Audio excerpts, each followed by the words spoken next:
I'm like checking over him like a mother henning Shiro. I'm like, Oh my It's been a while since you've last seen Shiro, and I his haven't Shiro before. I meant I've Tempest. Yeah, no, I'm just saying. Yathel has well, no it would fucking have been idea. both Tempest and I. We Yeah. Tempest and Lixin, me. you notice that the And Dave, I scars guess. of battle from that Shiro accrued with Faith all seem to have healed pretty decently. You know, they were pretty bad the last time you saw him hobbling around, but he seems to have been healed. A significant scar has kind of come over his eye, and he just sort of brushes himself off as he kind of like shakily gets up, and almost as if though not noticing any of you, he simply turns and begins walking toward the wall behind the cage, and just almost as if though he was caught in his own dream, not aware of any of you at all. He seemed to have just been looking around the room, looking to see what madness was going on. Keys were floating in front of him, things were being smashed. The armor suits to him must have been talking to no one, getting no response, doing things without even being told. You hear the two doors that you saw coming into this room click and seem to have now opened as the two keys that were wrong wisp away into nothing. Yapel's ear has not Oh. stopped twitching since. It's been doing the entire time when focusing. that sounds good to Well, me. Let's. We have 2 doors to go through. Who was that guy? That was Shiro. Who was that? Well, he was Solson's friend. And Sorsen is the arm gel guy. Yeah. All right. I thought we were against him. Bold one. okay, Yeah. can we? Let's focus on that later. All right. We gotta figure out what the fuck Sorsen was talking about. Yeah. I'm interested now, to say the least, because I I won't get understand into your it. obsession. I will fucking. Are we You know, ignoring let's that just we figure have out like what door. multiple dead Let's friends? just All right, figure out let's what go. door. which way? Which one? Should we split up? If any Or of do we you flip a coin? If any of you are to look into either of the doorways, they seem to go to the same strange cave place. You can't put a finger on where, but looking through each of the doors, they seem identical to where they Well, might that's go. not. Can we peek our head through the door and then look around for the other person? And peek... Someone peek their head through the other door. I'll go on this one. All right. Are you doing that? Yeah. Yeah. Reach out. As Lixin and Yartil, as you both poke your heads out and kind of turn, you find that the both of you are looking directly at each other, as if though you stuck your head through the same door. In fact, the room you were just once in now seemingly immediately vanishes before you as you find yourself in the entrance to a cave. Lixin, you would have been busy at the time this occurred. Okay. Yartil, you wouldn't have been here. But Whoa. to Tempest and Faith, you recognize this now ash-covered cave Oh, as the cave No. Lepori died in. no. It's just looking. No. I'm kidding. Just looking at Tempest Getting going, gave oh, not back. Tempest. Lixin, just like face to face. Hey. No. Let's What's the matter? get moving. Into What's up? the Oh, let's go through and I'll go through In the the door. room, there No. it seems to be covered in ash. The room is seemingly in the aftermath of the explosion, No. but there's very distinctly spots in the ash that have been left. There seems to be two sets of footprints behind a line that's been left in the ash, a puddle kind of off to the right of the cave, and looking up, you can see various strange floating things. There seems to be almost a replica of Sorsen shooting scorching rays from his hands, Lepori kind of putting his hand up to block something. The door that you all escaped out of is floating up there. There seems to be some shards of the key of escape. Tempest, you recognize these to be the shards you, well, had in your bag before Lepori escaped, and it's a strange sight to behold as a thing of oil kind of floats around in the air, the puddles seemingly frozen in time, not acting as if though it was a liquid, but a solid. And the final thing you spot floating in the air is a mage hand holding a lantern. No. But Nothing else happens as you all observe this this sight. sucks. No. What do you do? Where are we? Where Lepori died. Oh, Oh, I wonder where we could be in Jerusalem or whatever the Do place you- is. What? Do where the you fuck know? is Jerusalem? What? Do you recall where Lepori ran off to during this? Do you think there's What? any chance that Lepori's hiding in here? Where Lepori ran off to. What happened Yeah, during well, that? What? obviously, Funny. well, obviously that mage hand's from Lepori, right? Lepori Well, has to be here somewhere. If it's that's- frozen in time, he's hiding, or they're hiding somewhere. What happened is during what- this fight?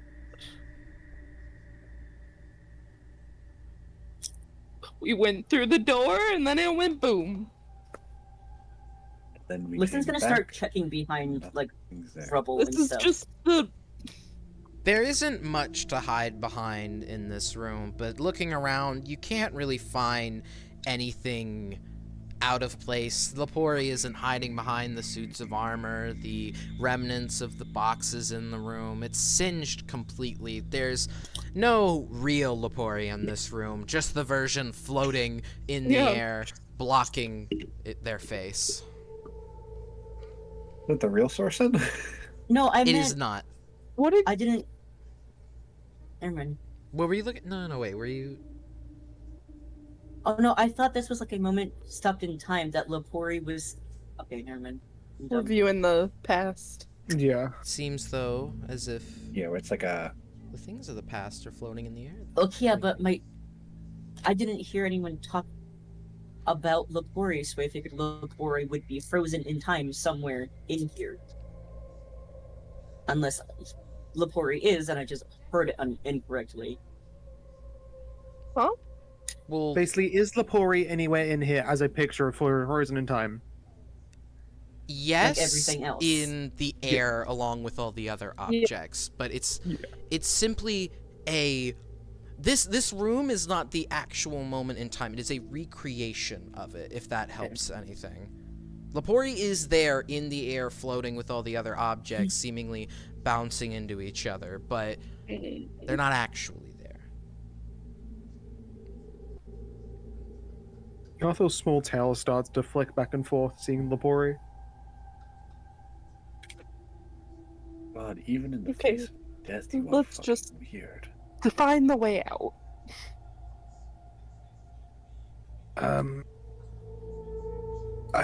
Is the door still open? The door is open in the air, and you notice the line kind of on the ground where the two sets of footprints are kind of has like a weird like pizza slice shape almost in the ground coming out of the top of it, as if though the line was there, but then something kind of blocked the ash from being formed elsewhere. Huh.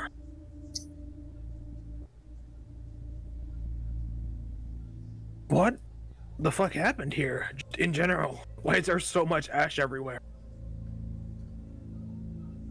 It. Lots of wood, lots of fire. Oh, Boom. oh, that's what you mean by the weakness of fire.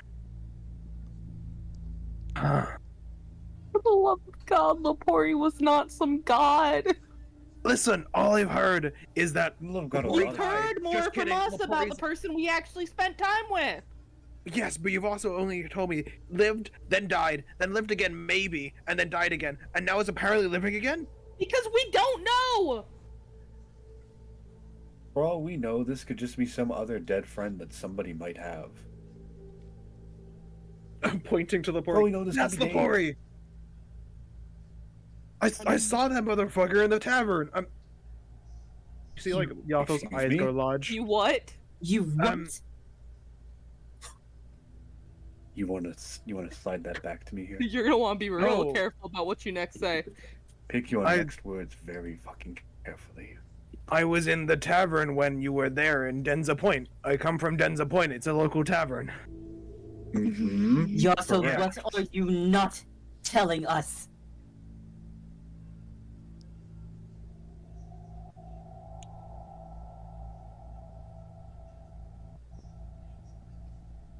You need to tell us the truth.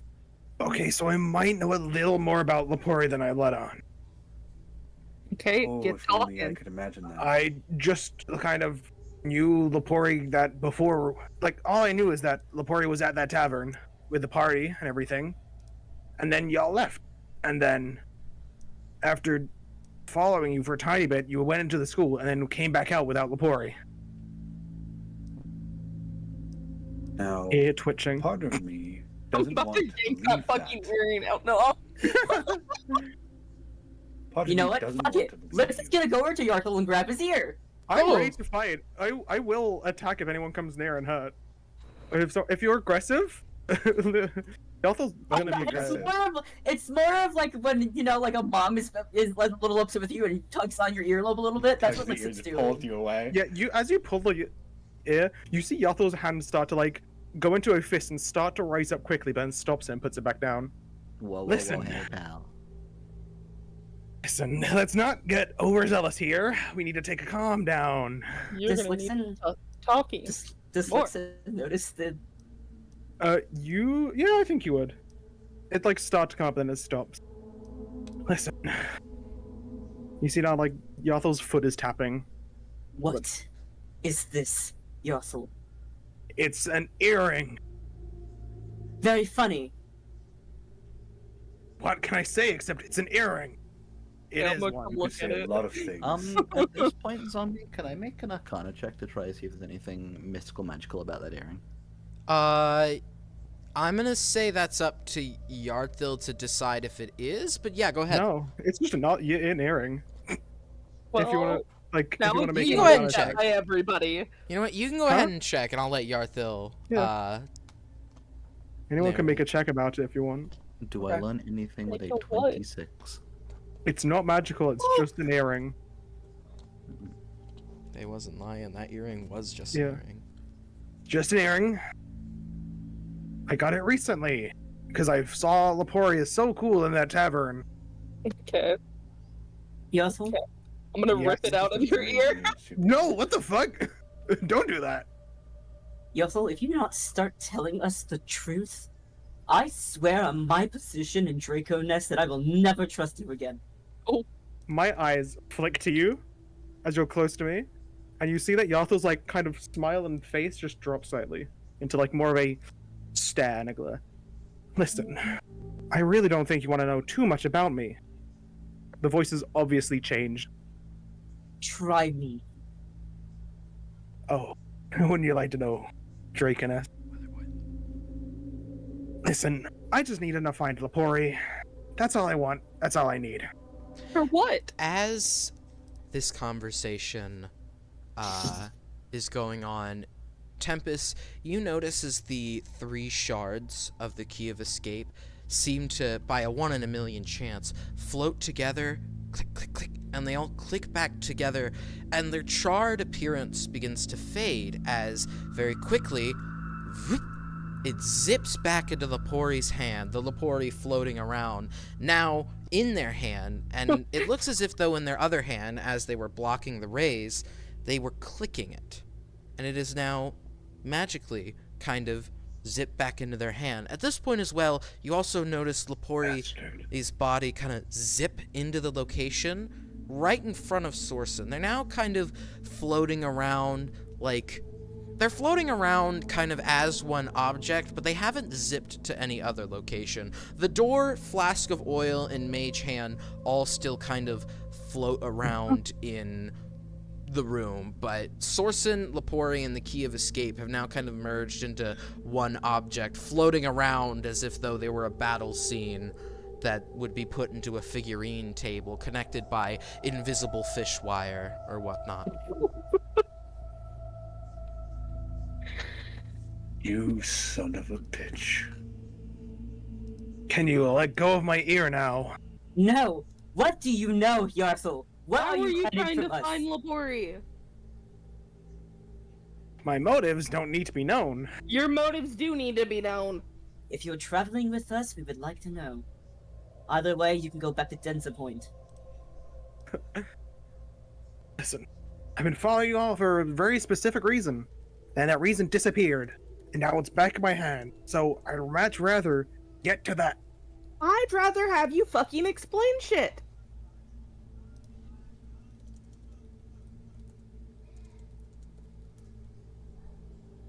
Back in... Listen, Pori took something from me, and I want it back. Took what? Took a memento from my family. And what was it? It was a small charm. Of? Of a half dragon, half elf. As that's my entire thing. Sorry, I'm gotten so used to the voice, I need to get out of it.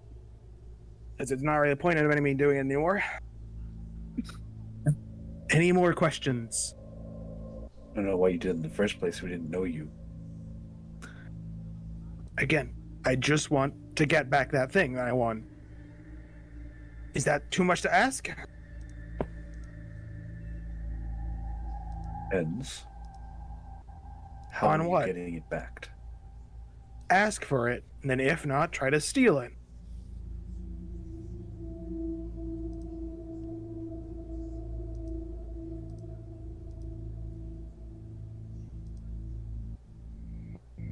Alright.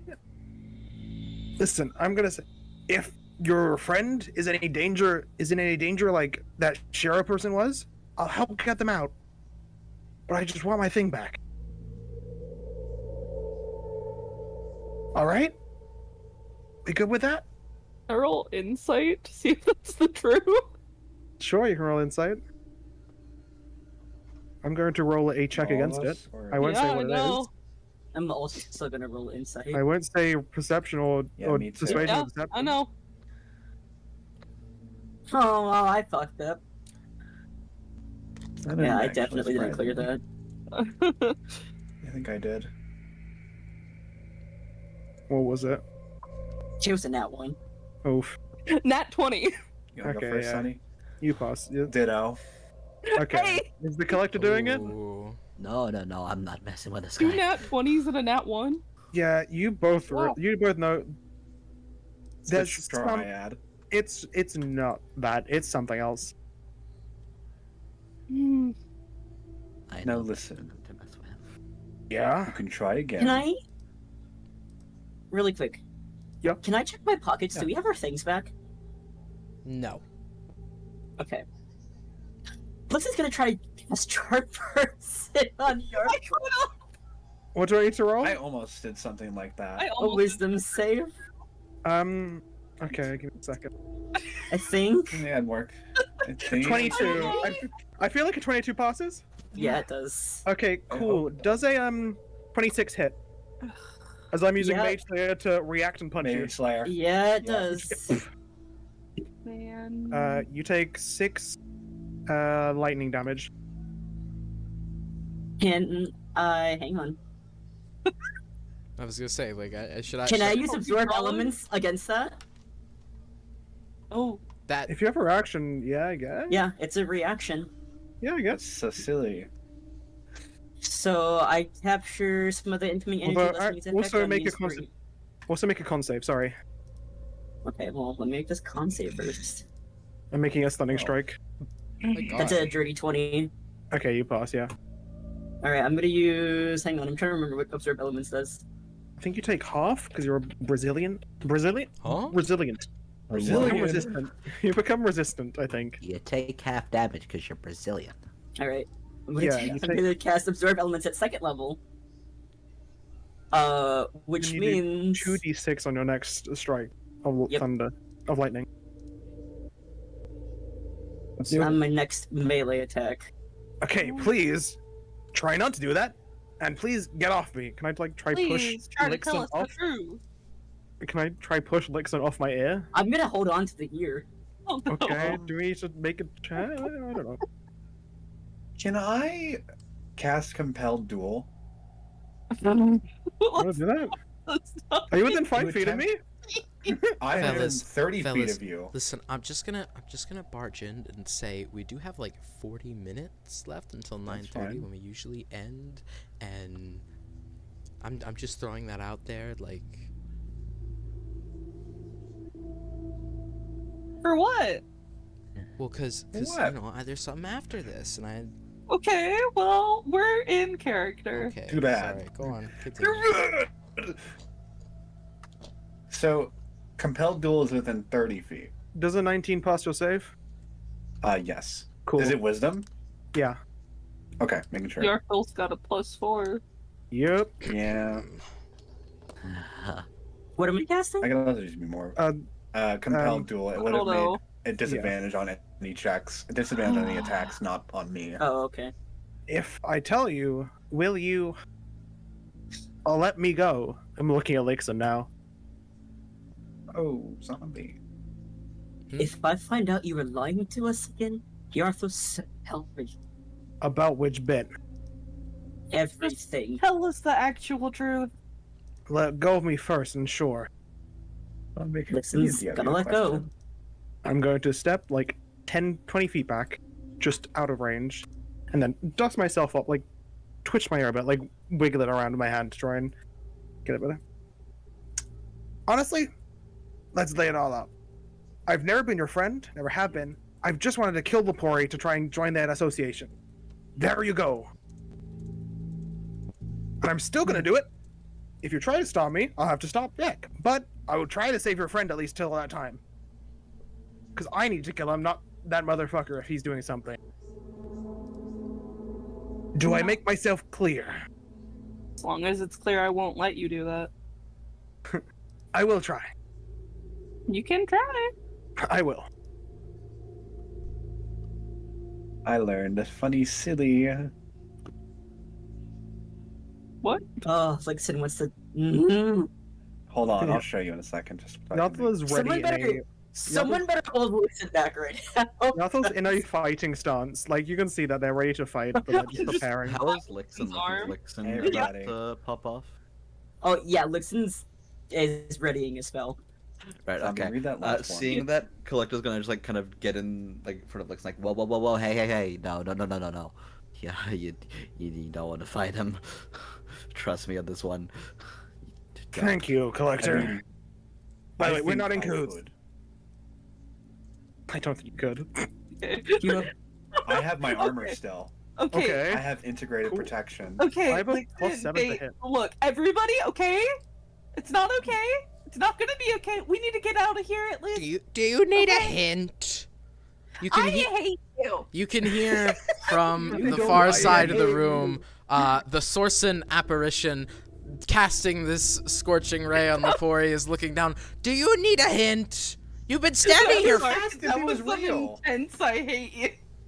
Well, I'm sorry you hate me, but I'm not actually Sorsen. I'm just like an apparition. But do you need a hint? Please. Okay, this moment in time isn't fully complete. You need to put the pieces back together. Is that good? Sure. Okay. All right. I'll go Yeah. back to this. I'll shush now. And he goes back to kind of looking at Lepori with an evil smile on his face, as You can just fucking choke him one more time. as if I'm to. gonna just cry at this point. Oh no. Can Faye start to like try and remember like everything that's going on here? Details. All right. What's History different? check for me. Are you going to try to History remember it through crying, Tempest? Yeah. Roll me Honestly, that Faith. at like disadvantage because you're in the middle of Oh, crying. it's okay. have I a have faith dirty in 20. myself. Faith. I got a dirty 20, so Dirty 20. you have fate in yourself. All right. Faith. It is not fate. Tempest. Hold on. So he just rolls 2 nat 20s. I rolled a 19 and a 17. So All right. 17. Well, those are good enough. Not bad. You remember that as you were escaping through the dimension door, Lepori and Sorsen were behind the dimension door, and inferring by the fact that the oil flask in Mage Hand is there, something happened behind the door to cause Lepori to be knocked out, causing the room to explode, which you would know from hearing the explosion more distant in the cave. Okay. One of those would have had to hit. Cool. Lixon needs to throw something He's anyways. still Lixon's gonna throw the nearest object he can pick up and chuck at the apparition of Lepori. That's You could, That's what I Lixon needs to throw something anyways. kind of, you grab a piece of wood scrap on the ground and chuck it up to Lepori. It just kind of hits it as if though it wasn't a real object and bounces off, and you kind of send the two of them kind of bouncing around the room a little with this, but it doesn't seem to wake up Lepori in a sense. what? I thought we were supposed to knock him out, is what he said. Are we trying to The hit him? firebolts are still being shot, right? They're suspended in time, like mid-air, being shot at the scorching rays, being shot at Lepori. We just So we throw have to Lepori get at them to him? hit. Can I use prestidigitation to blow an gust of air at it to get it to hit Lepori? The fire, the scorching rays? Yeah. Yeah. Trying to do this, the scorching rays don't seem to move or react to anything. In fact, if you were to walk up to them or, hit them with something like the piece of wood, they act as if though they're solid objects. So do we need to bounce Lepori into him? The acids are solid objects? The rays are solid objects, and the puddle is as well. And But they can't move. But you can't move them. you can't Hey, move you them. can't No do matter how hard puzzles. you try, you can't move Lepori Okay. So closer. it's just wait. You can't move the play closer. So we can move those? You can move the two of them to somewhere else in the room, but you can't, get the two of them closer together. If I could remind you, there are spots in the ash on the floor. 2 sets of footprints, the pizza slice shape, Yeah. and the puddle on the ground. We need to Pizza slice shape. We I need to don't get know some how to pizza. describe it. in the. I don't know. Oh, how to the lantern needs to. Can Faith just start getting up to the lantern and just putting it on the ground? Where are you moving the lantern to? Where did you? What were the holes that you were saying? There was the pizza shape in the other one. The puddle one. The puddle one. I'm putting it on the puddle. As you move the mage hand over the puddle, it kind of stops and you can't move it anymore. It kind of clicks into place. Seemingly, you've put it in where it goes. Oh. Oh, I like these games. Reminds me of Sunday school. I never went to that. Yeah. What do you mean? You've been alive for 5 days. So then we just put the other. Yeah. You got this, Faith. Faith's just gonna try and jump up and just put Lepori down on the ground, right near where the lantern would be. As you kind of grab Lepori, you also kind of move Sorsen with them, but as you try to place them near the lantern, or near the puddle, and not where the footprints are, they just kind of begin to float away, not having been locked in place. Oh yeah. Put them with the footprint. One of those fucking things. Put them with the. Yeah, I gotta move Source into the footprints, yeah. Are you moving Sorsen to them? Yeah, Sorsen's gonna go to the footprints, I realize. Grabbing Sorsen, this 'Cause Sorsen's also walking begins to move Lepori, and as you put Sorsen in the set of footprints, Lepori also locks into the other set of footprints, and you hear the click. It's left. All that's Oh, left in the air is the broken container of oil with the puddle spilling out of it, acting as a solid object, and the open dimension door. Alright, so we need to move the dimension door behind Lepori. And we need to The move line is the in oil front of the with two the puddle. The line Oh, is the in lines. front of- Sorry. You move it yeah, to the line. Move it to the line. Yeah, sorry. And then the puddle needs to go where the oil is. Yeah. Are Vice you, versa. The oil needs to go where the puddle is. Yeah. are you moving them there, Faith? Yeah, I'm gonna move the oil last though. Moving out of just sheer uncomfortableness with it. moving the door to its place. Click. It locks in place, and moving the puddle as it clicks in place. You hear tick, tick, tick, as if though a clock moving, signifying time beginning to great. move. Initially, it's very slow, and Yarthil and Lixen, you're at an angle to see this as well.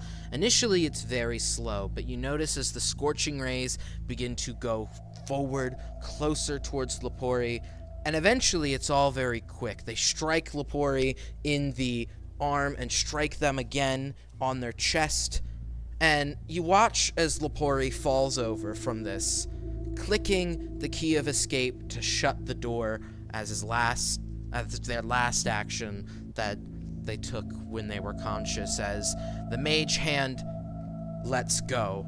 It's much slower now, the drop of the lantern initially, but you watch as Sorsen kind of leaps forward, adjusts his amulet somewhat. You can't tell what the amulet does, but he grabs Lepori, snapping his fingers toward the cave entrance as the lantern very quickly falls under the oil. He snaps his fingers towards the cave entrance and disappears with Lepori as the entire room fills with fire. This fire isn't escapable, and if you tried to exit, it would simply chase you. As the fire begins to engulf all of you, you can't feel any pain from it, but you feel the heat all around you. And as the fire from the explosion dissipates, you all find yourself in a very dark room.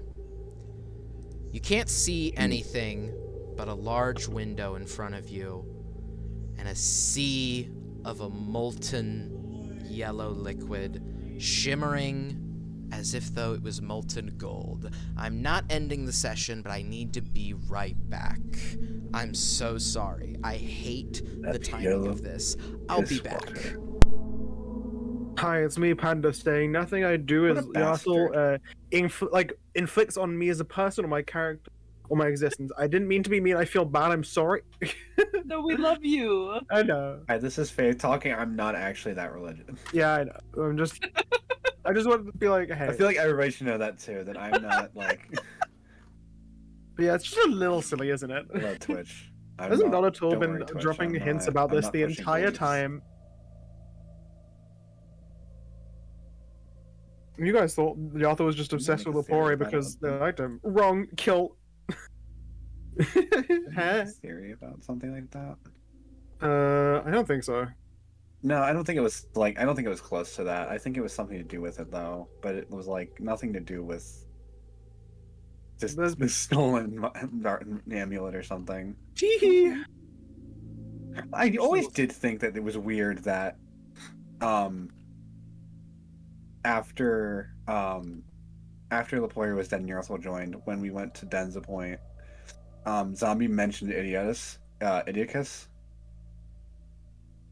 Yeah. And Yotho was that there was pretty when weird. it And that, was when it was Martha said. was there. Mm-hmm. Mm-hmm. That's why I'm like, the gears are turning. Something's wrong. You if I said just got- this if I fucker just got is called out. Lepori in disguise. I can sense it. You said it was Lepori in disguise. Wrong. Wrong, but it was so Wrong. funny that it was there. Teehee. Worse than Lepori. I miss It's a Lepori. super villain. Lixton's my favorite person. You guys remember why I asked you? No face. I think I asked a few of you. Like, Faith's which up there. Lixton is just above. I asked you guys just out of the blue randomly, like, which you'd prefer, Lepori or like Yathel? I always said Lepori, I think. Yeah, I think so. I don't know if you asked me, actually. No, I think there was some people in the call. I remember Kiwi was there. Kiwi appeared. Yeah, if I was there, I would have said. It's been a long time coming and hiding. Me and Yarthel had our moments, and then like Faith's Yep. just like, I don't trust any of this. Yatha was at the mayor's door trying to ask for anything about Lepori. Yeah, no, that was already obvious enough. I'm like, something's wrong there if he's going to the mayor's house. Teehee! I love You're being quirky and so mysterious. 5 days old. Well, there's Kiwi. Speaking of Kiwi. Also, shout out the collector saying we can't fight. Stop. That's Okay. a collector. Hmm. Yeah, no, I was Contractually obligated. It's true. Well, when I was reading my thing, I'm like, wait a minute. Integrated design makes it so where my armor can't be removed. okay. I don't have armor either, but my AC is 18, That's so silly. and my hit to hit is +7.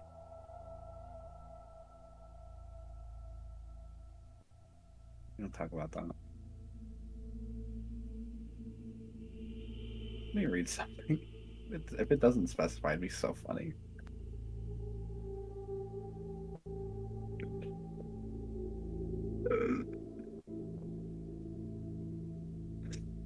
God, I love Paladin.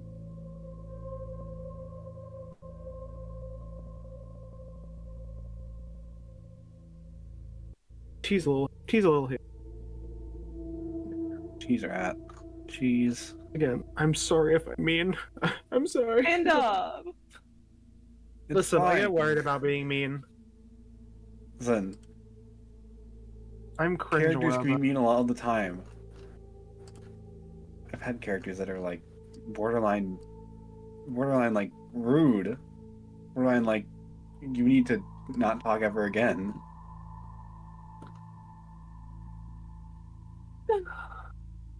And I don't think that I ever put it out to where it's like other people. So you're fine. I don't think that you should have to worry about that. Nairo ice. If it does get to that point, we should say. Yeah. Mm-hmm. Okay. Just checking. You quiet. Yeah.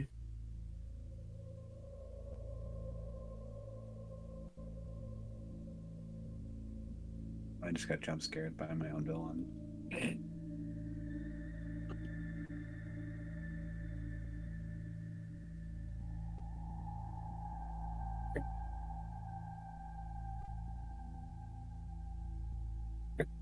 Just thinking about Lixin. Yeah. We're all thinking about I stuff. I'm feel thinking about bad Faith for right now. Lixin. Lixin's Like, been Lepori's so betrayed. cool, fucking dead. Lixin's been Yatha's- betrayed way too many times. Yeah. Lixin Lixin, got funked out of the throne. Lixin, Lepori's pretty cool. Oh, dead. Yatha's pretty cool. Oh, betrayed. Lepori. Okay. Faith's pretty cool. Lixin's Oh, not we're gonna gonna trust just- any motherfucker anymore. I'm still here.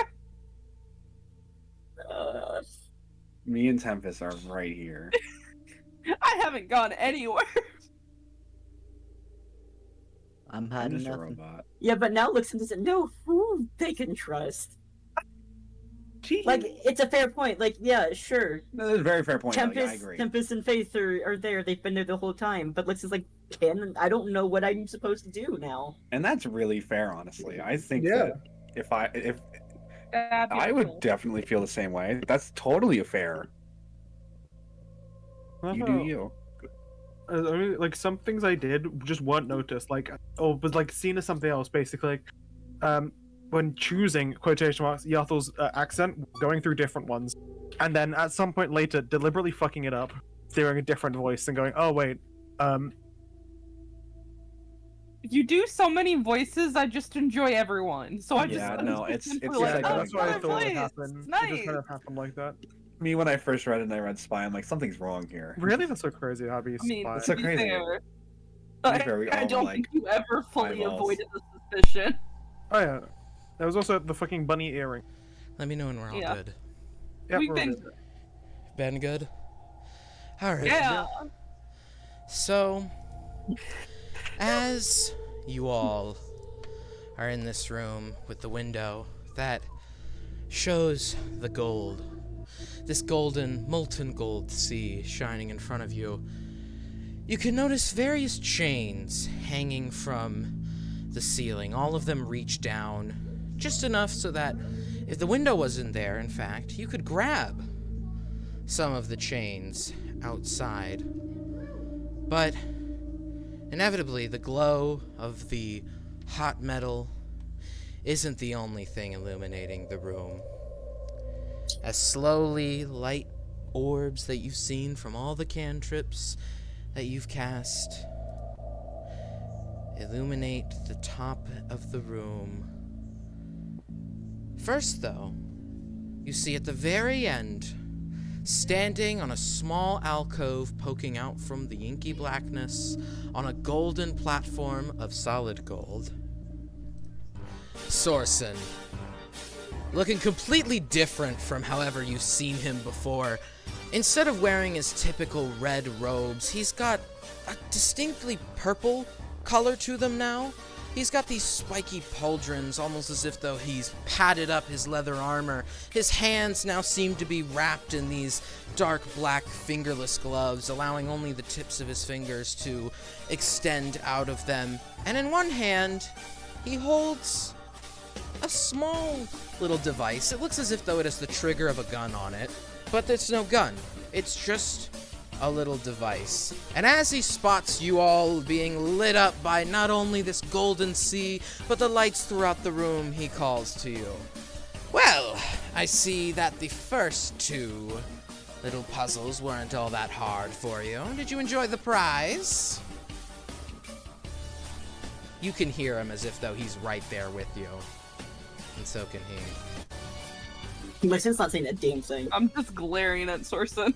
Yeah, I thought it was quiet. Oh, I'm sorry. Was the prize not to your Hey, liking? pal. Hi. Fuck It's been you. a while. Oh, Shit come on. yourself. Just get to Excuse the me. point.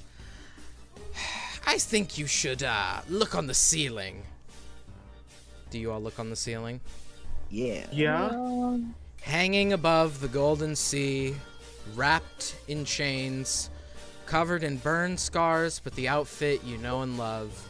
Lepori is hanging atop the golden sea, held up by a chain wrapped around him, and just above them, there's a winch wrapped in more chains. Lepori is well, alive, is conscious, and able to react to you. Hey! Oh god. Mind giving me a mage hand? Oh, we won't be Hold on. doing any of that. You see, I felt a little generous back when you tried to blow me up in that cave and murder my friend. It was found in a pretty bad state, but that's besides the point. Before I lower the glass, I should explain my last little game, my last little gambit for you. To show you I really mean business. In my hand is, well, I'm not sure what to dub it, but I like to call it the Dead Man's Switch. When I'm done talking, and he kind of reaches Yes. into the inky blackness and pulls out this chair. It's kind of like a lawn chair. He pulls it out and sets it behind him, readying to sit in it. You see, after I'm finished talking, I won't attempt to fight back if you were to try to kill me. You could kill me right now, frankly, but that the little magic proof glass is going to put a stop to that. So, I'm giving you a choice. You could either save your good friend up there, or let him get petrified into a statue of gold, or you could kill me. You could be done with me. But you then won't have the 2 minutes to get them, well, not dipped in gold like a corn chip.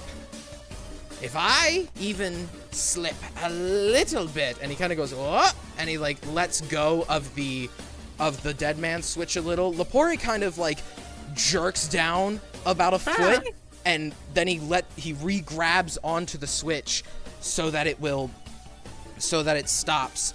If I am to, say, let go of this switch by any means, forceful or even just on my own, Lepori will fall straight into the goal and you won't have any chance to get them out. You will have 2 minutes from the time I lower the glass, so I'll let you make your decision, right? Excuse me. And he kind of sits in the chair, holding the dead man's switch in his hand, just kind of gets himself comfortable. All right. 3, 2, 1. And you see as the glass shatters before you, and like in the room with Shiro in. Hold on, I have music for this. Hold on.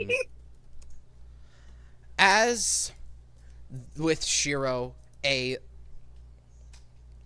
you heard about this Want a break? Want a break from the ads? What a freak for my ass.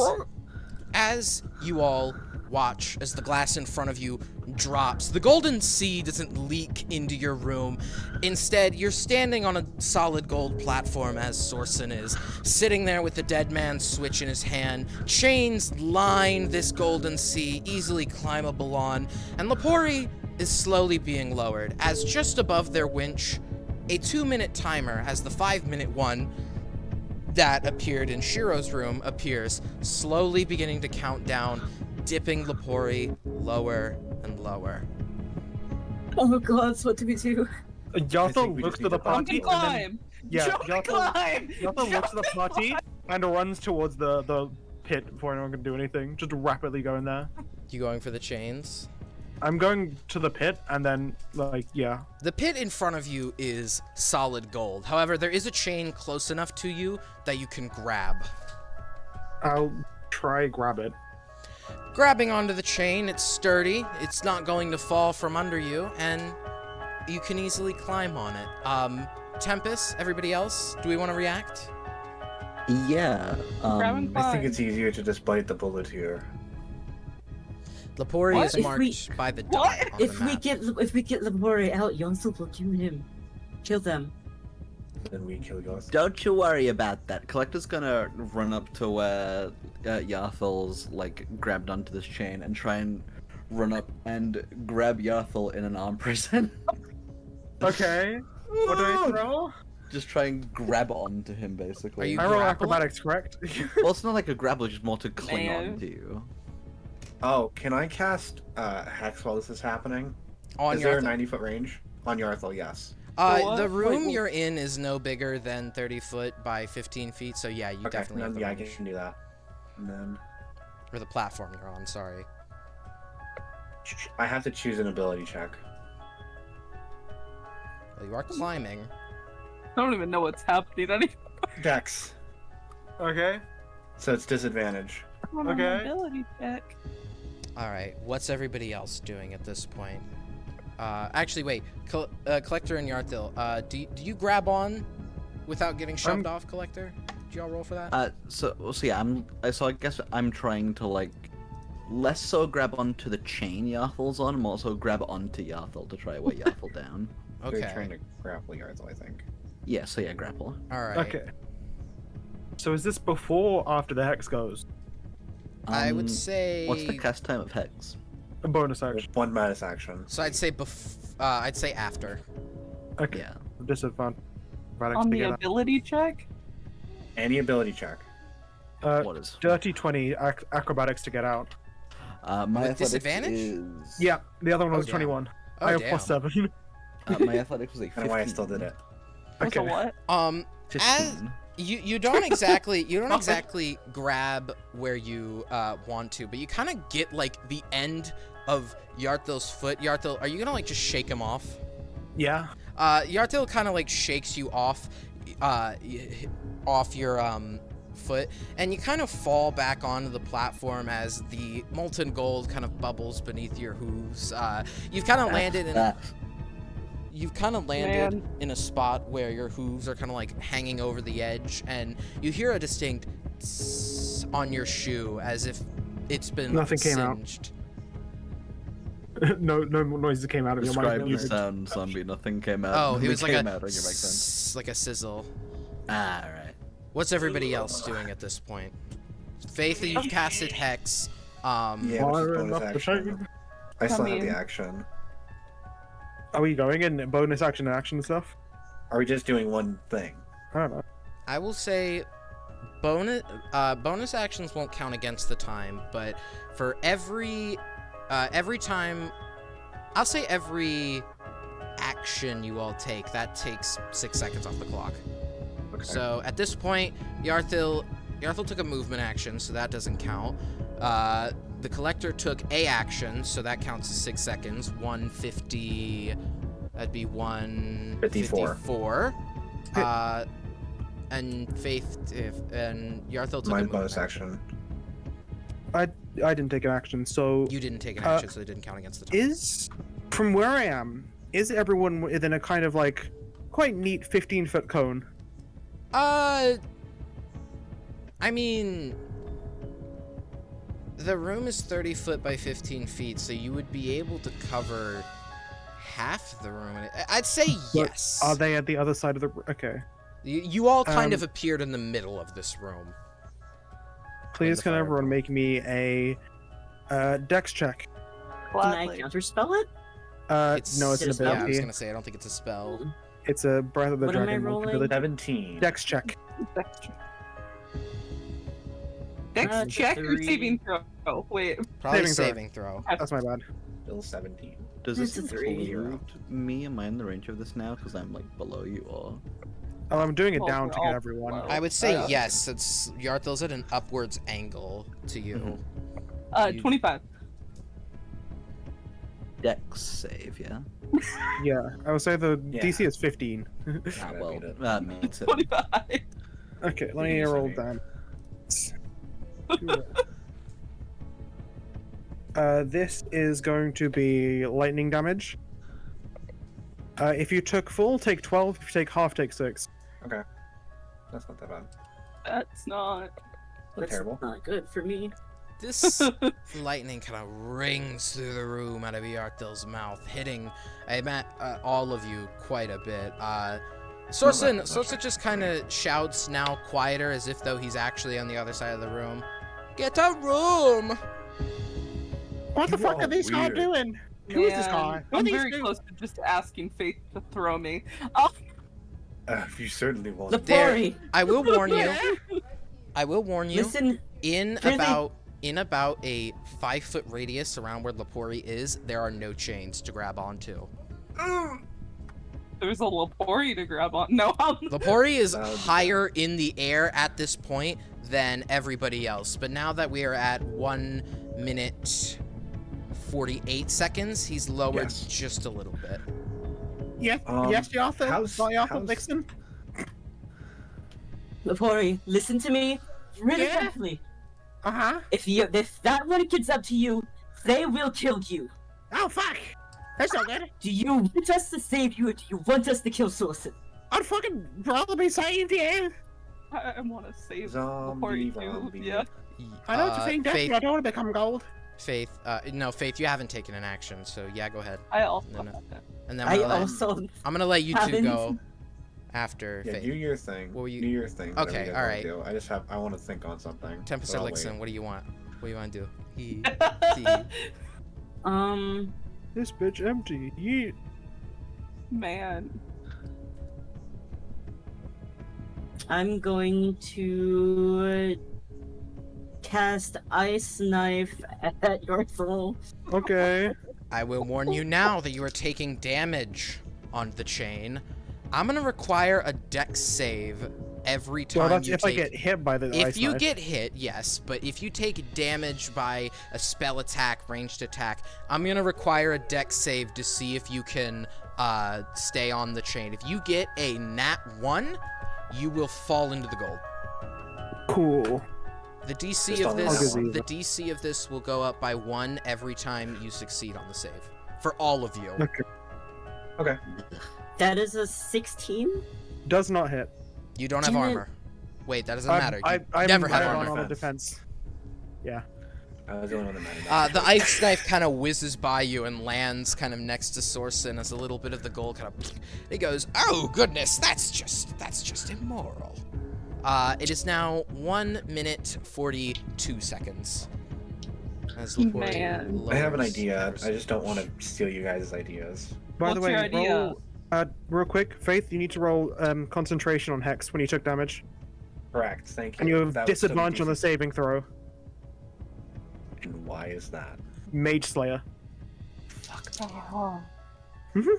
That is a 15. Okay, yeah.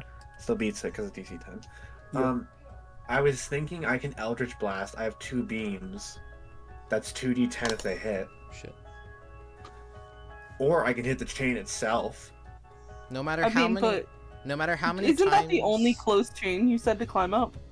No, there's chains all over the room, kind of dotted in between each other. They have about 5 feet in between each Oh, other. then You they're could like- grab onto them like monkey bars, but in a 5-foot radius around the white dot, where that's representing Lepori, there are none to grab onto. No, so there's I'll just- another one that's close enough to climb up. Yeah. Yeah, I'm fucking climbing up a different one. All right. How far are you climbing up them? The room itself is about the room with the chains in it is about 60 feet in height. How far are you climbing up that? And this is climbing, so unless you've got something that dictates otherwise, it's 2 feet of your movement action every 1 movement. 1 feet of movement. So silly. I believe you guys forgot that Yathel said it was going to help save Lepori. And then I don't Wow. trust Ligarthel. We have no reason to trust you. I have no reason to trust I think you anybody. should totally try. No, I never. How far up are you going is what I'm asking. Sorry, I'm very tempted to just teleport upwards and grab on, but that'll go so bad. I'd say that'd be a dex save. Which, you know, isn't the end of the world. It's not the end. But the end of the world is then gravity pulling you back down into the molten gold. Yeah. Yeah. And I will say, at this level, unless you guys have some sort of spell or wish up your sleeve, you're not surviving that. I mean, turn the tide plus. I'm kidding. Shut up. Whoa, molten metal. Molten metal. Whoa, I'm made of metal. Whoa. I don't know. I'm just gold-plated. going up as far as I can. You can go up about 15 feet upwards with 30 feet of movement. Is that what you want to do? Sure. Grabbing onto a chain kind of nearby, you climb up 15 feet, kind of hanging onto the chain. You're now above the gold, swinging from side to side as the gold bubbles beneath you. And Lepori doesn't drop because that's not an action. Everyone's taking an action, yes? No, I haven't yet. Okay, go I ahead. haven't. I'm gonna say we're I'm not gonna doing do Eldritch Blast. we're not doing turn order for this. We're just anybody, if that's okay with everybody. Everybody wants to just pipe up and say they want to go, they go. Yeah. Yeah, I'm gonna do Eldritch Blast Okay. On who? Yarthel? on Yarthal, You wonder. obviously. Oh wow. I will That say, is- before you tell me your damage, no matter how many times you hit Yarthel, Yarthel will only have to make 1 save to see if they fall. Okay. I rolled a nat 20 and Ooh. what's it called? 23. Yeah. Both of those hit. So that's Yeah. what 2d10 plus 6 and another d10 plus 6. Yeah. Because X. So that's Benji. Both of these beams with immense speed zap and slam into Yarthel. How much Hex damage is do they not a deal? D10. Hex Hex is a D6. Eldritch Blast d10. Yeah, deal an extra D6 necrotic damage on a hit for a Hex. Yeah, that's why I said per hit. There's 2. Oh, whenever you hit with an attack, that Does it specify spell attack? Or No, what? I'm just saying, you said D10 plus 6 plus whatever. It's a D6. You have to roll plus it. 1d6. Yeah, plus Yeah, you didn't say 1d6. D6. You said Sorry, D6. then You that just was said me. 6. Yeah. Yeah. Apologies. The misspeak. How I much realized. damage? So that's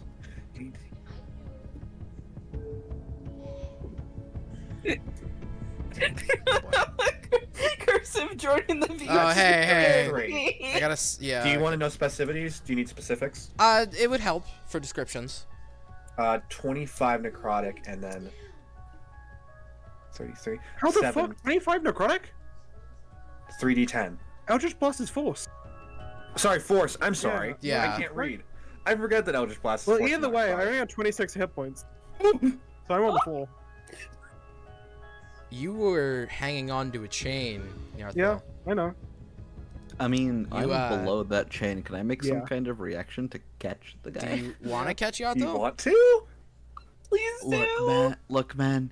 I know he's not really on our side, but that's not an excuse to murder some innocent person. All right. So I mean, I want to try catch him. I'm if I gonna can. need you. Innocent. So, okay, first off, Big you air wouldn't say the quotes. collector is like strong by any means, right? Strong is like a Buff. ordinary tree branch. What do you All got? What's right. your strength? 10. If you want to Why catch would you- Yarthil, I'm gonna say you're gonna make me a sleight of hand check to see if you can catch them, and then I'm gonna say I'm gonna need a strength save to see if you can grab them, get them up, and onto the platform without dropping them because you're a Alright. little twig. That's scary. Let's go sleight of hand. That's a good fucking start. So 26 on the sleight of hand. Okay. DC Scared me. I for thought it this was gonna be that strength one. save. Let's see. We'll use a little math for this. We're Yarthil, gonna lose. Yarthil, what is Yeah. the number of your Constitution and Strength modifiers together? Constitution -1, Strength 2, so it's +1 in total. Okay, 11 would not make sense for. Actually, no. You know what? What's the weight? What's Yarthel's weight? Yeah. What does Yarthil weigh? Fuck if I know. No equipment or anything. How chunky is Yarthel? Give us an Not estimate. very.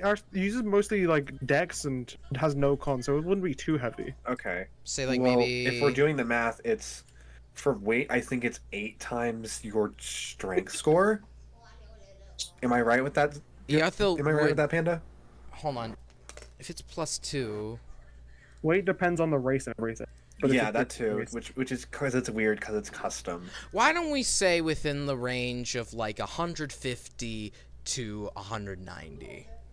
That's Yeah. pretty fair. Yeah, I think yeah. that's fair. All right, then I will say the DC is. We'll go with 160. We'll say the DC 17. 160 plus 1 strength. For the strength check? I mean, for the For your save? strength saving throw to grab them. His weight, Fuck. Fine. like Christ. his weight divided by 10. Like you're getting a 16 limp plus body 1. landed on you. And if we're doing the math, True, no, true. collector can yeah. collect. If we're doing no, I'm not going to talk about variant No, encumbrances. we're not Variant gonna do the math. encumbrances- for this. Let's Shush not that. do that because that sucks. I would Shut be your evil. mouth. You've got the whole body weight of a limp body going on you. Yeah, it's a lot heavier. It's just Yarthel. How bad can it be? What's your roll? What's the DC? 17. 17. Praises be, that's an 18. All right, holding your arms out as Yarthil falls, having been a lot weaker than you would have thought Yarthil might be. I mean, you think they'd take a little more.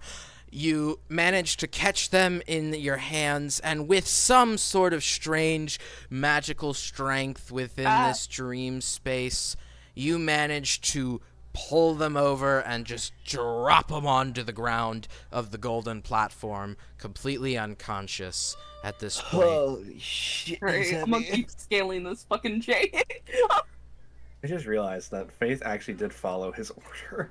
And also, Yarthil, I will say you would get a death. You would make death saves at this point. Yeah, I'd say make a death save at this point. But That's a natural 20. yeah, you definitely fucking succeed on that. Oh no! That usually become. Oh, I'm just making sure. Most rules say like come up on 1 HP basically. Oh, on a nat 20? Yeah. I always thought it was 2 saves. I thought it was too. I thought it was 2 I've success. always done it on my campaign, but you come up on 1 That's HP. that's a DM. I think it's a Yeah, game. that's not Yeah, what I'm I gonna do. I'm gonna say a nat 20 will. I'm gonna say it counts as 1 success, and the next one you fail will count as neutral, meaning it won't succeed and won't fail. Okay. That's actually pretty good. I sound think good? that's balanced. Sound good? Yeah. Okay. With that though, the situation at hand is still dire as Lapori is still floating over the gold, and now that Faith has taken another action, we're now down to 1 minute 42 6 1 30 minute 36. 36 1 minute 36 seconds. I'm just still scaling this fucking chain. If you want to make a dex save, Sonny, I have bless. You've taken a movement action at this point, but what I'm hearing is, are you suggesting Tempest should jump? I can add a D4 to your thing, Sonny, if you want to try it. Honestly, fuck it. I'll do it. Alright, Okay, so I'll cool. cast Bless on Collector, Elixir, and Tempest. The hex. Is Actually, no. Yippee.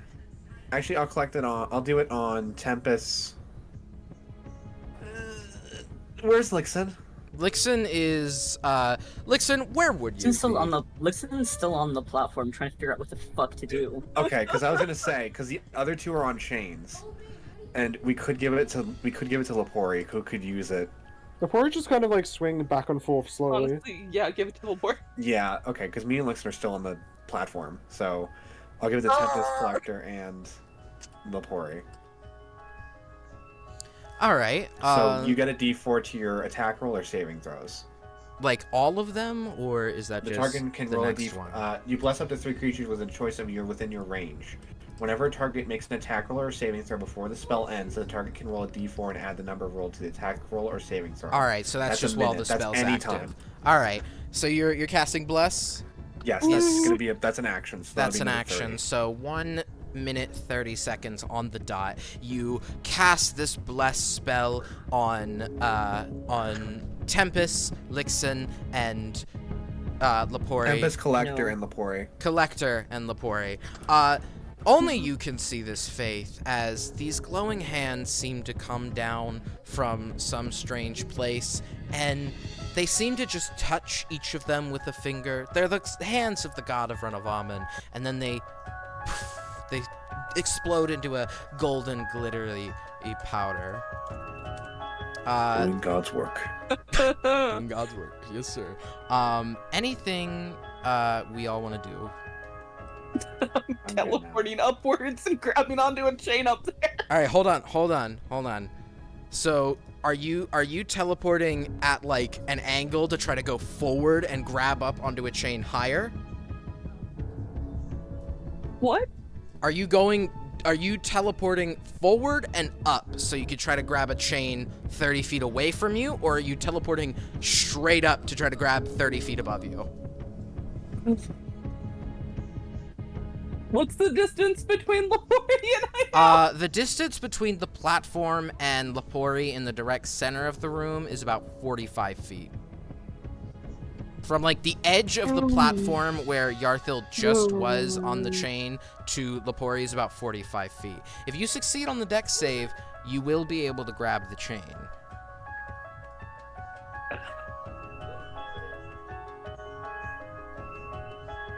Some serious. Yeah. You're teleporting 30 feet forward trying to grab the chain? Yeah. All right, make me a dex save.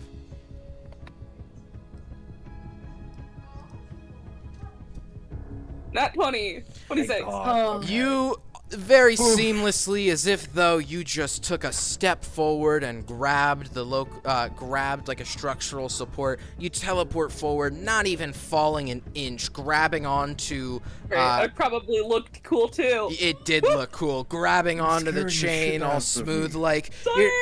You're now within 15 feet of Lepori. You're about 15 feet from the spot of the room they're in, but if you were to just take the quickest path to them, you'd also just you'd have to take 30 feet. Is what I'm saying to get straight to them. Can I? That is another Lepori. action though. Hey. So 1 minute 24 seconds on the Breathe. clock. Anybody else want to take Actually, advantage? No, that's a take move. that bonus action. That is that a bonus action? It is. Scary. All right, then actually 1 Spooky. minute 30. But does anybody else want to do anything at this point? I think I'm good. I don't know how the fuck to do anything. Faith I has was a moral, hanging. Faith has a moral obligation to think through right now. I don't know what I can do. So I mean, at this point, we're pretty confident. Like Tempest is gonna be able to get the port, right? Yeah. All right. Click's gonna turn to Lick and he's like, "Hey, like, kind of snap his fingers like in his Do face, like, not "Hey." snap at me. Hey, look. I'm pretty sure they have the Lepori guy. Why don't me and you make sure that this guy doesn't wake up and become a problem, yeah? Like Right. gesturing to you. Just throw him in the Even gold. He looking won't at be a Faith. problem then. I was hoping that was gonna happen. You hope for a Jeez. lot of things. I think I can make it happen. All right. Collector's gonna basically just, like, kind of psych himself up a bit, like, you can do this, and like just hold an action basically to just the second Yathel like moves or wakes up or has hit points again, punch him. All You right can then. also, We'll count that as an action. because you're holding it. Actually, It has not a even moral- punch. Whack him with a quarterstaff. Dunk. You don't have your stuff. You don't have your Right. stuff. Yeah, you have to don't. smack. Like I said, punch him. Faith has a moral obligation to go through right now. Mm-hmm. Skill issue. Because Faith has Oh. to. I'm gonna hold my action to also ready to punch him because I still have my absorb element thing up. Ooh. Yeah. Oh, and if you go second, then it's considered a crit. Oh. Because they're unconscious. Oh. No, incapacitated, not unconscious. We're not trying to kill a guy, just keep him down. Man, So mean. I've definitely hate got my- no my clue how to tenants- get Lepori out of this, but I'm winging it up here. My tenants are really pushing it right now. I'm fucking dead on the floor and capturing a chain. Well, I mean, I'm having a time. Yeah. Panda has 2 characters and can do nothing with either of them. You're nice. See, Faith has this moral obligation right now because the 2 tenants he has that are kind of clashing with each other are about these 2. Because, one hand, why would Faith want to say?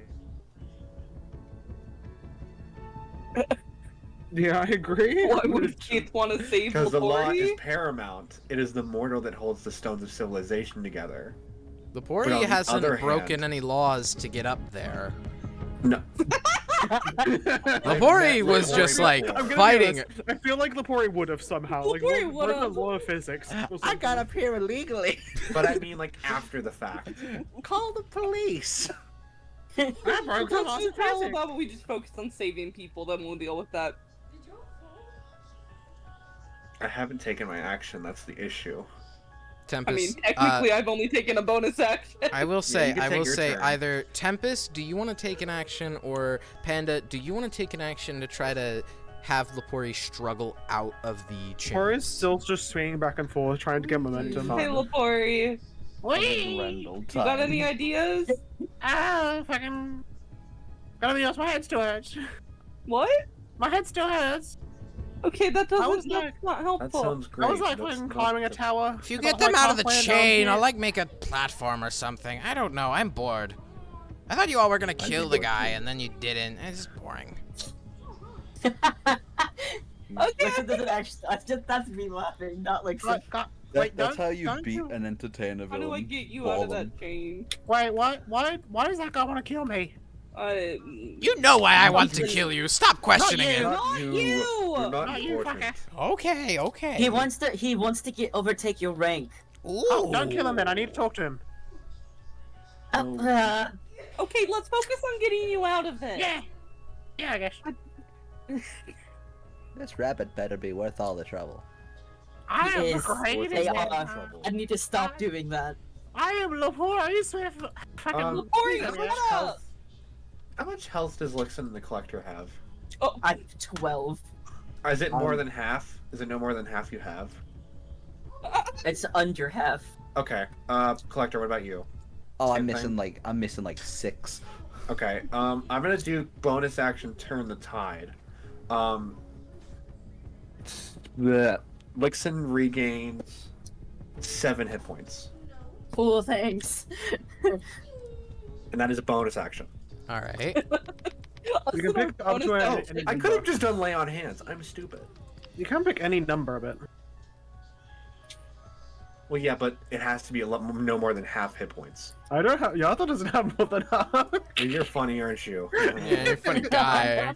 I'm also going to, what's it called? I'm gonna just use the rest of my lay on hands. How much health are you 2 missing? 6. 8. Alright, so I'm gonna use 6 plus 8, 14. So I'm gonna use 14 to heal both of you to fall. Kind of Nice. as you like place your hands, I imagine you like place their hands on both of their backs. You feel the holy radiant energy of Renovamen surge through your arms as you're just trying to comfort them initially, but as you feel this radiant energy go through your arms, almost instinctually you know what this is, and you watch as the wounds heal on both the Collector and Lixen. With that, I think we That will- was an action. That was an action. by that the was way. an action. That lay on 1 hands is an minute, action. 24 seconds then. God, Tempest? please don't tell me I have to kill him. How? Wait, how far away am I from Lepori now? You are about 15 feet from them since you teleported about 30 feet in. And they were 45 feet away from you. So I mean, I gotta get the rest of the way there. You gonna like jump there, teleport, climb? I mean, can I just climb, or do I have to jump or anything? That Like, would what's be the... that would be your whole movement, because it's 2 feet Yeah. per. You could do that, yeah. Just use your movement I'll to get close to do there. that. All right. Climbing along the chains, you finally make it to this 5-foot radius around Lepori that doesn't have any chains. And you notice that up above, where Lepori is slowly being unfurled and as they're swinging on the chains, there seems to be a little button right next to the winch. Nothing's written around it. It's just a button next to the winch. It's not connected to it. Doesn't seem to be connected to it. It's just there. A sea of gold bubbles beneath you, and the button presents itself. How far away is the button? The button, if you went about 15 feet up on the chain, if I'm not wrong, right? Uh-huh. And the room is 60 foot tall. It's about 45 feet in the air. Right up at the ceiling. Wait, how? What? You climbed up 15 feet on the chain, right? The ceiling of the room is... No, that math does not make sense. You're actually...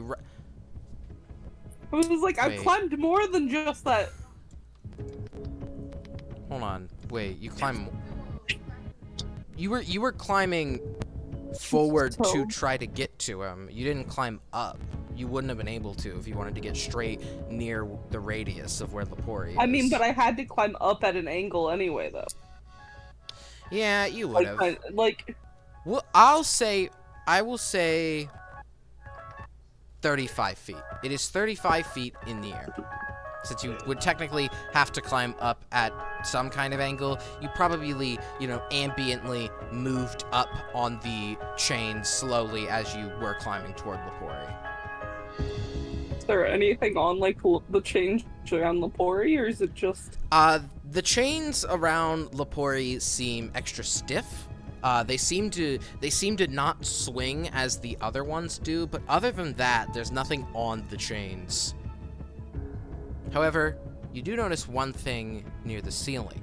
All of the chains kind of curve, and almost as if though they're hooked into the ceiling, they all kind of curve to allow a little bit of the chain to be grabbed onto. So if you wanted to, you could climb up there and hit the button. Because the chain has a little arch that reaches just far enough into the radius that you could touch the button. It'd be very risky, though, as you would have to let go of the chain for a moment. I don't know what the button does, either! It's me, Lepori, the... Could the people on the platform try to figure out what it could be? You all from the platform can't see the button as the jungle of chains in front of you kind of blocks your vision to it. Okay. Well, so, here's what we do, is we just... Guys, there's a button! Press it, all right. press it. Oh, dear. Do I go up and press what? it? How fun! A button? Oh, that's cute. I know what it does. Explode! I'm not asking you! Oh, I know. So shut up! No. Get the poi first and then push it. There's no... The chain around Lepori is wrapped very tightly, almost as if though they've been wrapped up in a tortilla of chains. And you notice that the way Lepori is being lowered, Lepori is kind of being spun around, like, those hot dogs in the gas station? They're being spun around as the chain unfurls like a spool of yarn. This is the analogy of all time. Yeah, as That is the Lepori analogy of all time. is spinning around in this spool of chains. I'm like a fucked up burrito. Okay, See, the thing is, there's no real way I think of, you're either insane or just losing it. Is there there's no way of getting Lepori out, there's just a button. There's just a button. I do me to get out. Can I try and get I have out? a feeling it's just you can certainly well try. Make me a athletics check. Can I not use acrobatics by doing, I don't know, a sick backflip or some shit? Do you want to wiggle out? Yeah, I want to wiggle out. Alright, yeah, I'll let you roll acrobatics to wiggle out. Okay, what do I need? DC wise? Yeah. The chains are pretty tight around you. I'd say you need a 20. What the fuck do you mean a 30? A 30. Nat 20 plus 10. Yeah. Before he's scary. I got expertise in athletics. You The just kind of like just stretches a tiny bit and just Uh-huh. like gets out as if was never in there. He's like kind of just slips out with a fucking nat 30. I'm gonna say you're able to just basically like kind of like slip out, lift yourself up, and stand on the unfurling like massive chains Yeah, that's I still was gonna there. say, wrap it around my foot and basically. You sit see on it. Sorcerer at this point go, what the fuck? Why didn't you do that earlier? Yes, I want to know that too. I didn't know you wanted me to. Fucking grab onto something. I'm pressing the button. I'm gonna fucking let go of the okay. button. Can I try grab onto one of the like curled chains? You're gonna have to jump for it since it's 5 feet away from you. Cool. I'm a fucking hopper. I can use fucking lucky foot, not Oh, lucky foot, like okay. rabbit hop to jump 15 feet. As you make this jump, I'm not gonna say make a dex save because you would grab onto it. Sorsen in anger throws the dead man switch, and he wasn't lying. The chain quickly unfurls and kind of slaps into the gold, sloshing it about. Jesus. And they go and it would have just violently dropped you in should you have stated, "Damn it! Oh, you!" Oh shit. So should I press the button now? Yeah, I want to see what it does. I'm gonna press the button. Get the little party symbols out. Confetti. Sorsen just kind of remains in the chair, hands together, not really saying much else. Yes. Covers the entire room in gold. He just kind of keeps going, yes. Similar things whenever anybody says they're gonna do something. You getting up and pressing he's the already button? I'm gonna press the button. Pressing the button. Hold on. Oh god. Pressing the button. Oh god. The We're all dead. entire room of molten gold, the very threatening room of molten gold, slowly drains as if though a bathtub had its plug pulled. And the gold that once you saw as threatening now leaves a gold-plated space beneath you. The gold almost looks soft enough to jump on. It seems cold and cool. And Sorsen hops off of his platform and walking toward you, hanging on the chains, just kind of turns his head and says, I hope you all enjoyed this little game, and I hope that I got the message across. You'll Yeah, it all was fun. Thanks. You'll all probably be seeing me. I think he kind of reaches onto his back and pulls over his back.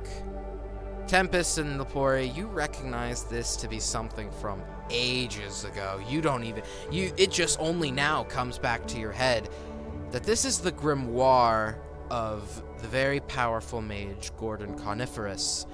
The very same book Sorsen stole a long while ago. Flipping through the pages, he makes it to a page. This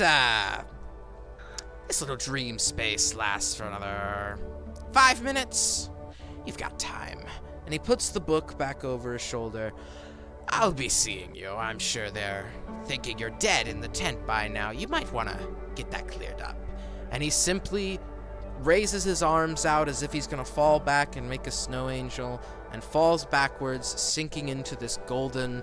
It kind of like bounces like a Wait, cushion. are we still in the tent? Am I gonna be hungover again? No, you're still in the dream space. He falls over though, landing on this golden cushioned tub, and just sinks in, disappearing. We're just gonna like let go of the chain and just kind of like fall on the bouncy go. Oh fuck. It's bouncy, you know. It's a very soft, bouncy substance. Boing. Yarthel, make another death save. I was gonna say. Man, I'm dropping and tackling Laporte. 17. Would that be a success? Yeah, Probably. Yeah, I think it's if it's above 10, it's a success. So you've succeeded on 2 by this point. I'm gonna say no. We have our held actions. Yeah. Yeah, the Yarthel's not up yet. Get up. Yeah, Yarthel needs to make one more. I'm gonna say Yarthel needs to make one more successful one. Yarthel could still make 3 bad ones and die. 4 I'll have actually. to make 'cause 4, remember you yeah. said- Oh Unless yeah, one, 4 which would be because 2, the nat but 20. yeah. Unless one's in that one, then it's like middle finger. I guess the poor gets fucking tackled by Temps. Goes, Yeah, I'm dropping and tackling. Fuck me. Reaver. Die again! Give me like 5 minutes real quick. I need to go get my shit before this takes place. Can you let me go for a few seconds? Lepore, as you say that, a kind of like hole in the golden cushion kind of opens and it spits out your bag, and near Tempest, it spits out 5 more. You recognize all of these bags to be your bags. Is everything Ooh, there? great! I can steal Everything's his. there. I'm kidding. I can't steal. I'm As, grabbing my shit. Yeah. While it's like Lix and Collector and Yathel, seeing that like Lepore is free now, Collector's just gonna go, hey, look, if you wanna go see your friend, I got this guy sorted. I think you wanna- Faith's still up there. you Faith wanna is still up there. Just go not see that. near you. No, Lixen's to Lixen. Lixen's immediately putting his hands down and going over to Lepori. I'm not letting go of Leporian. Come on, I need to It's go get my okay. shit. We're gonna have a group hug. Oh, fuck, okay. Just give me a bit. I need to get my shit. Your shit's right there! Yeah, I need to go grab it. There's also some stuff over there. Like, you deliberately put my shit over in the corner. Can I go grab it? I don't. Please. Don't worry, I'll come right back. You better. Okay. Yeah, Lixen will let Lepori. Lepori just goes into the corner and then becomes invisible. But you can still hear, I got my shit. Hurry up! Let me check if Yathel lives. Yeah. That is another nat 20 for a save. Jesus. Yeah, I'll say Yarthil immediately gets back up to 1 hit point and Just shoots groggily. up. Collector? So, he's taken stock of the situation. Hmm. He's low HP. Groggy. Collector will do something if he tries to like leave his space, basically. So if Gonna let Yarthil Yathel sit up. if Faith Yarthil is just moves standing there. Yarthil moves any further, the Collector's punching. Is that what I'm Yeah. getting? Okay. And Yeah, Faith just- is right The there. great. Oh, fuck! What happened? In my Game head. over, pal. Oh, he's just like looking up the collector. Oh, what happened? You lost. I just fucking ended you. Did I? So- Is Yeah. Lepori dead? Is he gold? Nope. Oh no, Lepori's fine. Fuck You you! just don't get to kill him. I'm just like getting up and just like looking around. Do you punch at this point, Collector? No, No, you I'm can getting sta- like sitting can up stand kind up. of thing. Sitting Okay, up Yeah. as okay. well. I thought you meant like standing up fully. No, No. you're not allowed to leave my range. That's all. Okay. I'm not gonna stop. I'll like go away and then come back later and kill her. Because I need to get them for the thing. That sucks. Like, can you talk to Lepori first? Lepori wants to talk to you. Oh, yeah. Sure. You try anything, I'll end you. Alright. I'm right here. I'm watching you, pal. Lepori, You don't see- Lepori, you get your don't- stuff! You don't see Lepori or Yathil, but you do see 2 cards fly into the head of Yathil, killing him. Oh fuck. As Yarthil falls over and dies, Collector, you're not able to do anything this time, as this is instantly killed Yarthil, and Yarthil simply sinks. Holy shit, he's fucking dead. He is. Yeah, fine. Lepori, get back over here! As he You just see sinks, Lepori go out the darkness, just like stretching, like it's in the pictures. Come back over here! I'm coming, don't worry, I do that. Yarthil, Like coming back. Yarthil's body in this dream space sinks into the gold and is not seen again. Lepori's just getting grabbed again. Yeah, Right, before he gets grabbed, just like, oh fuck, watch for the bands, watch for the bands. Jumping on. Oh, watch for the bands, ah fuck. Sorry, Good night, sorry, I'm back, sorry. I'm back. If you ever do that again, I swear to God, I'm sorry I died, what do you mean? I don't think you can really. you're not fix allowed this to problem. die! I'll try not to anyway, but I'm back. Nothing like Is good the- killing to get you back. Is the collector still up on the platform with Faith or no? With whatever remains of Yarthil, yeah. There's Yarthil's nothing. gone. Yarthil is There's nothing. Yarthil's body is Yarthil's just on the bottom. Oh well, Yarthil- wherever. Yeah, no, I'm still up on the platform then. Yeah, hello. Faith's gonna like take like a seat next to the collector and be like, you know, I never really did consider you a person before this. You know, I don't really do the whole, person that stalks my entire, how do I word this? They're like family, except it's not really a family. it's a bit messy. So. But you know, Well, I think you could make a fit. thank yous, robot guy. I don't know your name. You're new. I didn't pay attention. It's Faith. It's been a Faith, huh? Technically, my creator called me Fate. Uh-huh.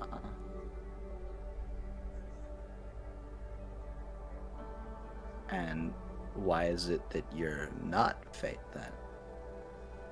Because I don't Some meaning to really. that? I see myself as more of a. I don't see myself as a believer in fate. I believe myself as a believer in faith. Because you have to have the faith to keep going, not the fate to keep going. You're one of those guys. Camera? I getcha. You're one of Listen, them. I'm not gonna preach it, but I'm not gonna push it on you or anything. Don't worry. Just don't hurt any of them. Never my plan sake. to.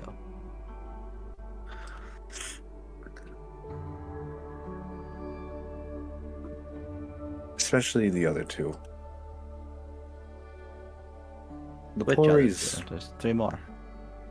There's 3 of them. Lepori can handle themselves. But Saying Lixin the and other 2 Tempest, they. can't.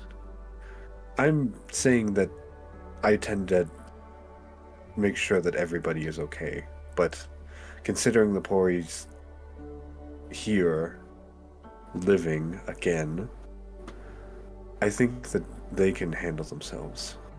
Look, man, I'm an antiquarian. I see the potential in everything, you know? This little collection of folks you got here, I think they got about everything covered, you know? I think they're all just as strong as each other, and they're all in fancy individual little ways. And so am I. You just don't get to see that yet. You haven't paid the price. You haven't paid the price of admission. And I don't plan to. I'm more of a let it shoot and see what happens. Ah, Faith. I like to just adorable like to thing shoot you. the rock. You don't get a choice in that. Collector's gonna wink and then go down to mingle with everyone else. Pori's getting soggy. Lepori is getting soggy. Pori's being sogged on by if 2 people. If your tears hit any of the burns, they still sizzle. Oh. Well, and you can also feel that the burns are still hot. They feel like magically hot. Okay, you're not being let go of now. Hello, good to see you again. Good to see you again. I have your fucking sword. Oh, which sword? Which one? My rapier? No, the rapier got crushed. The death thing. Oh, fantastic! Thank you. As Can I have it back? Lixin cannot Yeah, you talk can right have it now. back. Lixin is like tried to 4 birds, but like they get cut off. But like song, like Lixin is not like. Where did functional you two right get now. in this hug too? Faith is just gonna shake his head and just sort of watch. We're just like looking around, like, wait, where's Sith? Also, who's that guy? Sith is Hello. gone. Hi, Is g'day. this the collector? G'day. Hey. He's Pleasure to meet you. chill. I mean, you too, yes. You chill? Yeah, Like, he's cool. you know that like thing of like putting the thumb in the You chill, the bro? thumb, the You chill? forefinger, and the pinky out, and then just like shake it, like, "Sir." I know, yeah. I know you don't. G'day. We destroyed the Yeah. tree. Oh, fuck yeah, good job. Yeah. Who helped you? Oh, that motherfucker helped you. Like pointing to where the corpse of Yatha was. Yeah. Yeah. I've seen him. I saw him in the fucking tavern at Denver Point. Like, looked kind of ominous. I don't know why. I felt the vibe. He started following us, but I didn't really want to Well, stop it. he's dead now and you're here. I guess I am. See, I can't die. Bellamorti. I can't if I can remember his name. Okay. And now I'm gonna slap Lepori. Ow! On which Don't half? The fucking Todoroki side or not? Oh, try not to. He said I couldn't die, so I couldn't. Lixin Lixin's eventually gonna break away from Lepori and then go over and hug the collector. Oh! Where do you think Wow. I, the great Lepori, could die? Lepori, if you don't shut up. Accept the hug. I'm As accepting hug. everyone is embracing each other and hugging, it's a wonderful moment of reunion and parties bonding. You all feel yourself begin to sink into the gold. Not violently and quickly as Yarthil's body was, but slowly you all begin to become enveloped in this gold until finally and slowly you all awaken in a tent, a red tent. You could feel the heat of, well, the outside. You can feel the heat of the desert that you were just in outside. But most importantly, you can hear the clanging of metal, and seemingly a full day's work has gotten into swing as people are bringing around things. It's gotten a lot more lively. You have spent about, we'll say, what would noon be? Because it was like 4 a.m. Let's see. 8 hours. 8 hours, so... No, because 19 minus 8... it's... 4 in the morning to noon? 4 in the morning to noon. That's 8 hours. Okay, 8 hours, so we were 12 at minus 19. 4. 12 minus 4 is 8. No, it was 19 hours on the clock, and I was subtracting 8. Oh, okay. Yeah, As that'd be 11. you all awaken in this seemingly larger than possible space, the liveliness of the work on the night market going on outside, you do see in the corner a tied-up George, gagged and bound, clearly done by his father, as there is a plate of food set Whoa, next that's to a him. bit And the weird. gag isn't exactly a gag, just a mask to cover his mouth. And as you all awaken in the line of cots, there's only 5 cots that you all...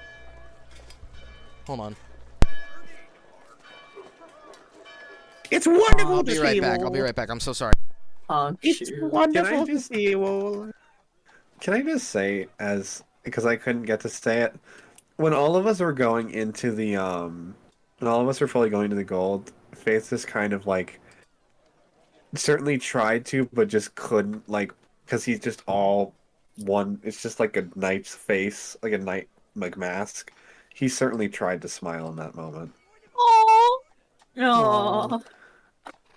Mapori's back, motherfuckers. I know. You know why, Todoroki you looking know why I ass. said maybe wait on a rabbit character? Todoroki looking ass. No, Look you at know- you.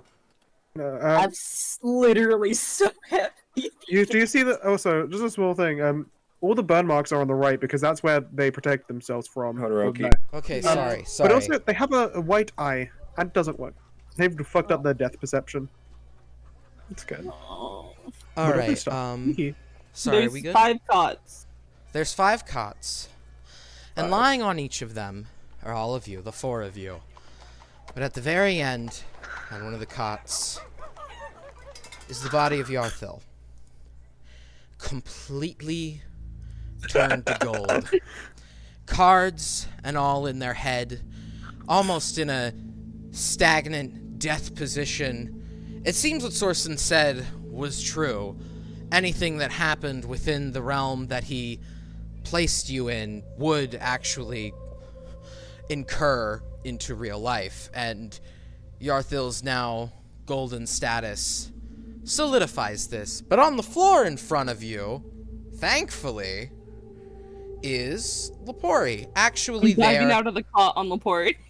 Lepori is actually there. They seemingly were just placed on the floor as they were found. Lepori, you awaken with everybody else. I don't. I pretend to be dead. You pretend to not be awake. I don't need pretend a to be- second, I'm awake. Okay, then yeah, you'll be. Fine. I'm gonna play a joke. The rest of God damn it. you find yourselves awakening, and Darren kind of peeks in the tent. Oh, good! You all are alive and well. Oh, it's you, some motherfucker. Oh, I don't remember. You know, You. I know you. You're the magic item guy from. Nope. Oh, no, you're not. you must have been to the store. Yeah, when we had it. surely. When we had it open. Yeah, we were Looking at Tempest. working at rebuilding it. you know Darren. I don't know, Darren. I'm casting message on Lepori, like, shut up! Oh, and then once again, you hear Lepori's voice in your head go. pointing at you, you hear, Okay. once again, passing message. If you don't mind me interrupting, I just want to inform you. Well, you see, my son back there, you had just agreed to arrest him, and we were in the middle of talking about a prison, and then you all just like randomly passed out. It was all of you. Magic. Oh God. Well, your robot there, he kind of points to Faith, who wasn't on a cot, but he was standing, kneeling, now actually standing, since he was stuck in a kneeling position. We moved you all in this tent just to keep an eye. We knew you were alive through, magic and whatnot, but you didn't seem all right. I figured maybe somebody just put you to sleep as a prank, but I've never seen such an accurate. It was who? A really horrible person did it. A very bad man. Oh, well, I do have someone coming to take, and he points to the body of Yarthil. That, do you mind? Just like, No. Wait, how did I get here? can you move? I wasn't with them.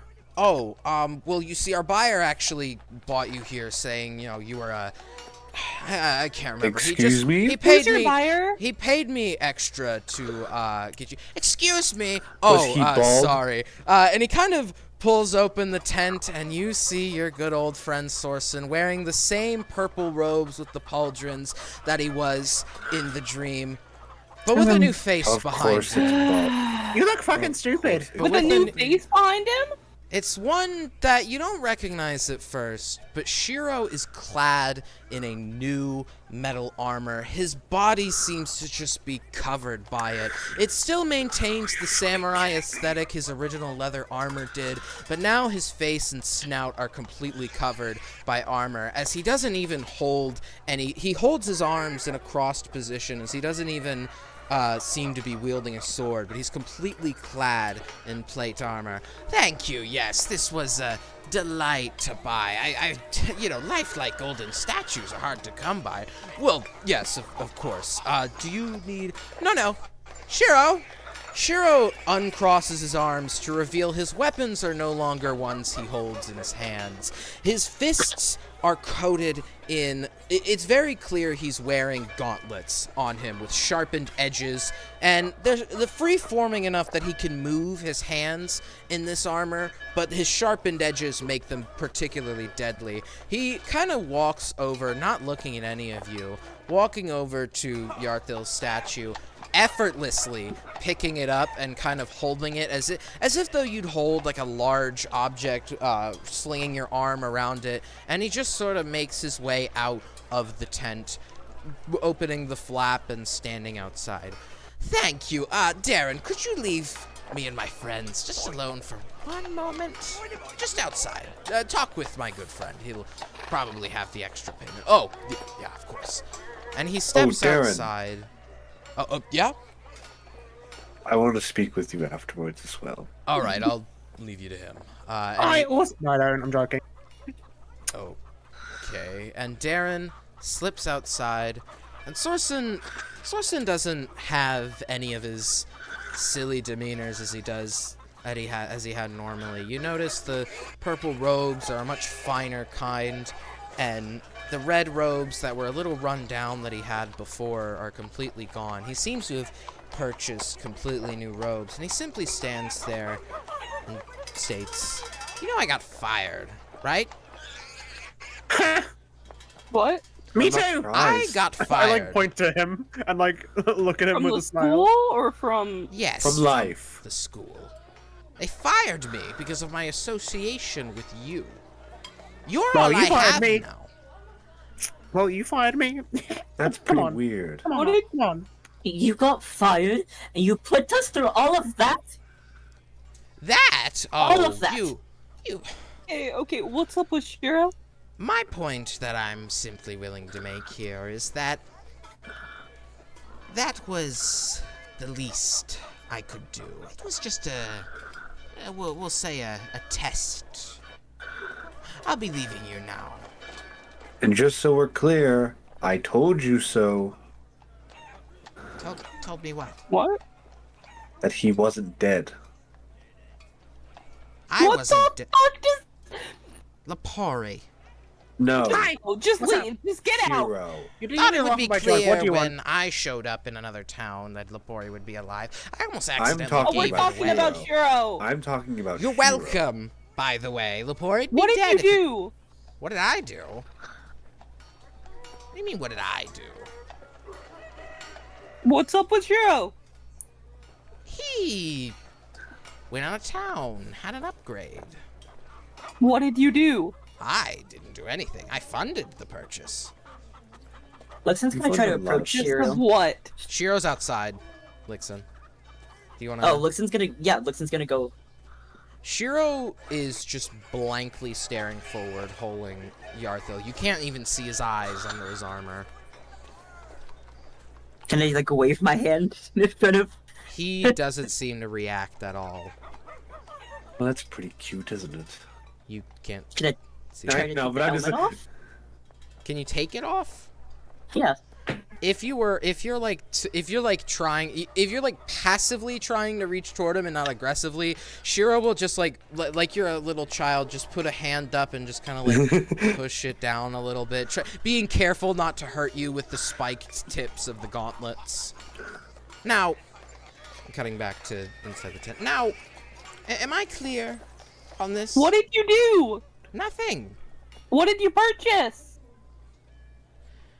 I don't have time to answer those questions, and frankly, I'm about to go on a grand night on the town. Your dead, well, not friend. I thought he was really more of like an enemy to you all. It was a really weird dynamic. At Now least we he have was. friends. No, he was.